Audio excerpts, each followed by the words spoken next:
Jadi bagaimana kalau kita ingin menggunakan AI, tapi data yang akan kita gunakan ini sensitif dan nggak boleh bocor keluar ya ke publik.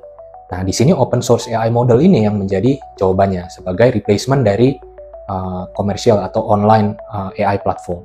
Nah, beberapa contoh open source AI model ini adalah DeepSeek R1, Qwen, yang ini bikinan Alibaba, Llama dari Meta atau Facebook, dan yang paling baru ini adalah GLM 4.5 dari Zhipu AI atau ZAI. Nah, kalau OpenAI ini ada open source AI modelnya nggak? Nah, kira-kira ini ya, 2 minggu lalu OpenAI itu baru meluncurkan open source AI model pertama milik mereka. Namanya itu GPT-OSS. Jadi dari dulu sampai baru-baru ini ya, OpenAI itu nggak punya model open source.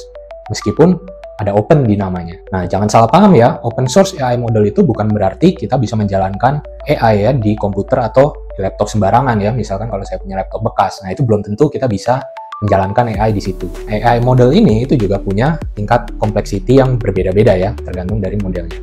Nah, tingkat complexity dari AI model ini itu biasanya disimplify menggunakan term parameter. Nah, semakin banyak jumlah parameternya, semakin kompleks modelnya. Dan juga semakin besar hardware requirement-nya. Nah, ini untuk contoh, untuk reference nih ya, open source model nih dari OpenAI yang tadi kita bicarakan, GPT-OSS ini menyediakan dua tingkat, 20 billion parameter dan 120 billion parameter. Nah, GPT-OSS yang varian tadi, 120 billion parameters itu memerlukan GPU dengan 80 GB VRAM. Contohnya tuh seperti NVIDIA H100. Penasaran nggak harganya berapa? Harganya tuh 32.000 US dollars. Kira-kira kalau dirupiahkan tuh 520 juta rupiah. Kebayang nggak untuk bisa menjalankan AI aja kita mesti beli GPU dengan harga segini? Nah, untuk GPT-OSS yang varian 20 billion parameters ini, itu memerlukan 16 GB VRAM. Jadi contohnya yang mendukung itu seperti NVIDIA RTX 4060 Ti.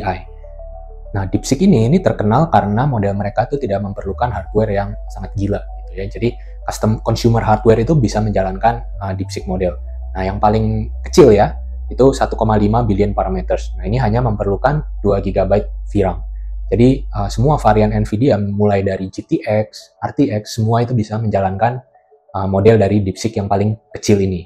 Nah, selain open source AI model, ini kalian juga masih perlu software-software lainnya nih, supaya kalian bisa chat seperti versi online ChatGPT atau Gemini ya.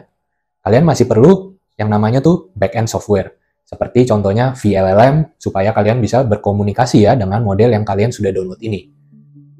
Nah, selain back-end, kalian juga perlu front-end software, seperti FastChat untuk memberikan GUI agar kita bisa berkomunikasi dengan mudah ke LLM ini.